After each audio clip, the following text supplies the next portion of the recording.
I really wish you could see my setup right now because it's pretty comical. I'm really sorry about the lighting. Honestly, this YouTube channel was never professional and it ain't gonna start now.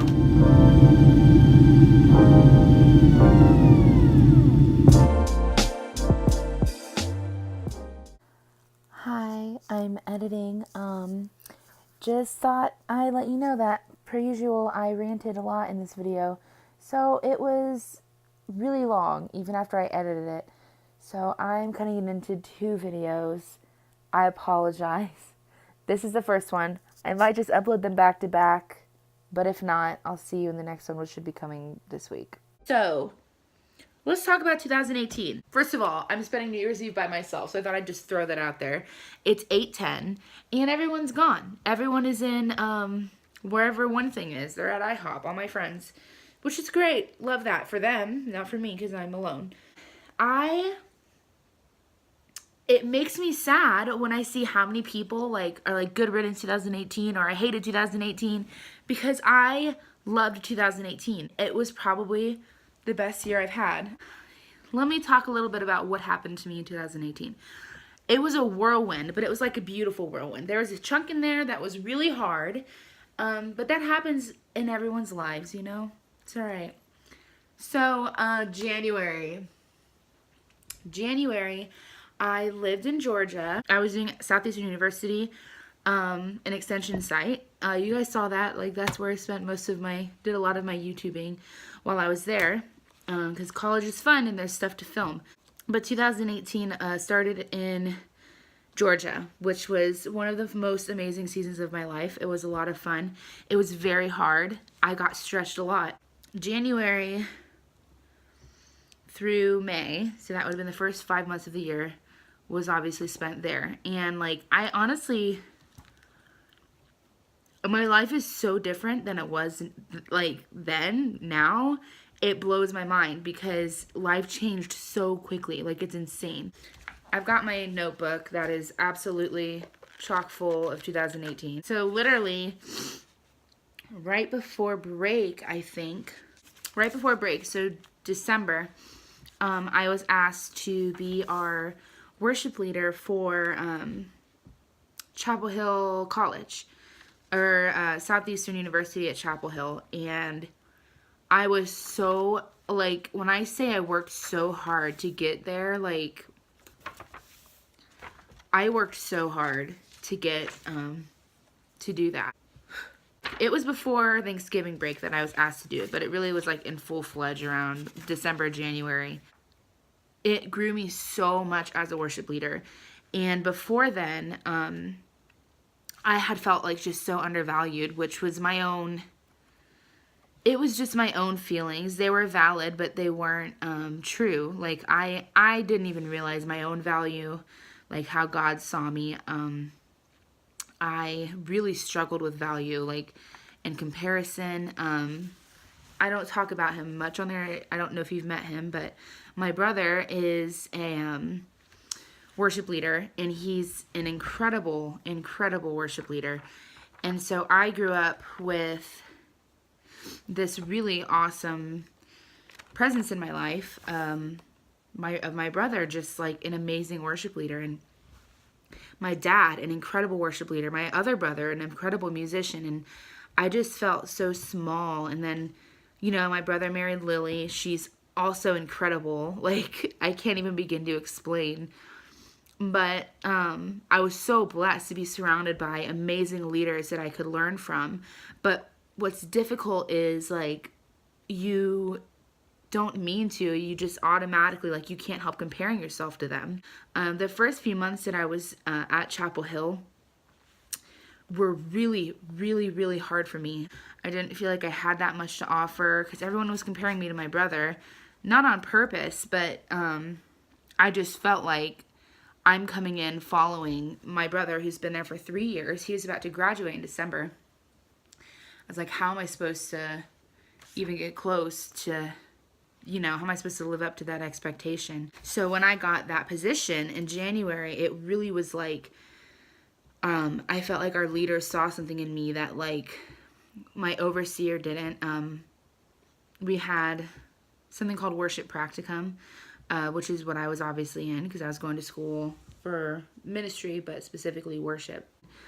It was just really difficult. I didn't end up being on a worship team until right before I left, which is crazy to me because I'm so used to being I'm a pastor's kid, and honestly, I probably was spoiled. I was spoiled in a lot of ways because even though I do have talent, a lot of the time positions were just handed to me. Like, like I could get on the worship team. It wasn't an issue. I could lead songs. It wasn't a problem. But this leader just wouldn't do that. Like, it was like you really had to prove yourself in a lot of ways, and I didn't realize how much I needed to grow.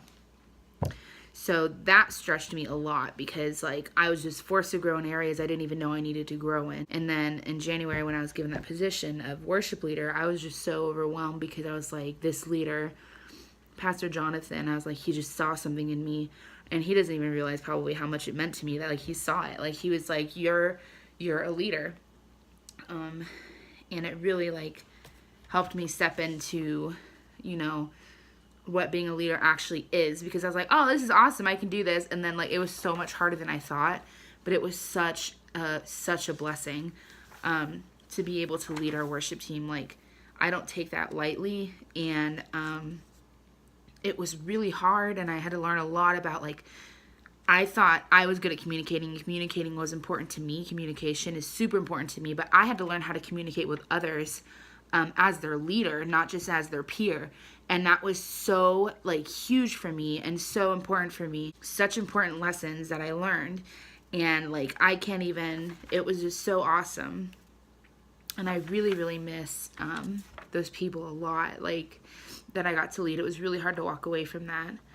Oh my gosh, why am I crying? Guys, I'm hormonal. I'm really sorry. Do you see this? I miss those people a lot.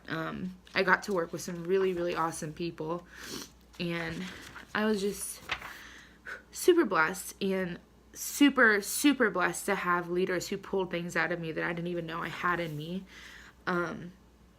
It was just really cool. And then, so that was January. Wasn't expecting that to happen. They also led a small group for purity, because I think I've talked about it on my channel before. I don't know. It's not really like super public information. Obviously, I don't like talk about it all the time. But I used to have an addiction to pornography.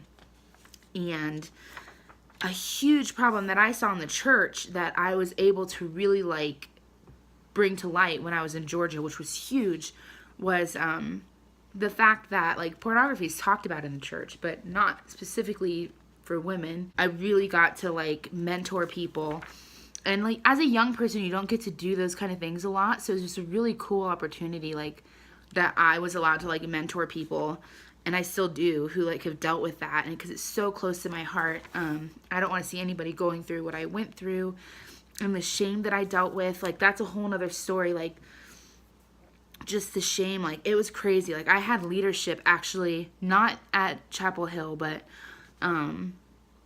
just in general, like I had leaders actually like almost put shame back on me. Like I had found freedom from shame, and like I realized like that it wasn't dealt with correctly in the church, because when I came and was like, hey, like I'd love to talk about this at our church, like whatever, I actually had a leader tell me like, oh, that's really heavy stuff and you shouldn't talk about that yet, and like I don't want people to look at you differently, and like literally put every ounce of shame that I had dealt with back on me. So it just really like showed me that this is something that women need help with, and need to know that it's okay, and that they don't have to wallow in shame, and that God desires freedom for us as much as we desire freedom, and like how to walk in it, because we all have it, but we need to learn how to walk in it. And so I got to lead a group of women into walking through that, and like especially a group of like girls at our college. Like we just talked about like purity and like all of that stuff, and it was just really cool that I got to do that. Like that I was trusted as a leader and as like to speak into other people's lives, like is mind-boggling to me. So that was like January, and February was mostly that, like just growing in my leadership and growing in my authority as a woman of God, and it was just really cool. Oh my gosh. Okay, so Lucas and Lily got married in March, my brother, and my sister-in-law got married in March. I love them dearly. I literally thought that was the year before because it does not feel like it was only this year. That is mind-boggling. I'm not going to tell the whole story, but March was really awesome because my mom basically was praying at my brother's wedding for my husband's name, and she got a name. I'm not going to say what it was, but she got a name. And I asked my friend about it, and when she prayed about it, she saw daisies. It's like a whole thing. It's really hard to explain, and I'm not going to be able to tell the whole story, but she saw daisies, and I'm like, what? And so I went home and I told my friend, like, hey, like, we were praying about this name and this name that my mom got, and I got daisies, and I'm like, I'm confused. I don't know what's going on. So I looked up the definition of this name, and flower was one of the first definitions, like one of the first meanings of the name. And I was like, whoa. So I asked God for confirmation. I was like, okay, so if his name has anything to do with this name that I got, I want to see a daisy every day in the month of April. And lo and behold, every single day in the month of April, I saw daisies in some way, or somebody would send me a picture of daisies. I'd see them in a TV show. Somebody would say the word daisy. Like one time it was a tablecloth, like all kinds of crazy stuff with daisies. So then I got this tattoo in, I think, September, because daisies took on like a whole nother meaning. It went from like meaning the specific name to like just a reminder that God keeps his promises. That's a whole story. I'd love to tell like the entire thing later, but that's okay. So then that was April, which was awesome. I also think around April is when I realized, like, holy crap, I really want to go to Bethel. And I signed up for Bethel Music Worship School. Got in, which was awesome. I didn't know for sure that I would get in because they don't accept everyone. Redding was life-changing. And if you don't know, Bethel Church is in Redding, California. And that, friends, is the end of part 1. So keep your eye out for part 2. I probably will just be uploading it later tonight. I'm working on a new intro because I've had the same one for forever. My Wi-Fi is terrible, so it usually takes videos a while to upload. So probably not tonight, but I'll try my best. I hope you have an awesome new year. I hope you have a great 2019. And stay tuned for part 2 of this video. Bye.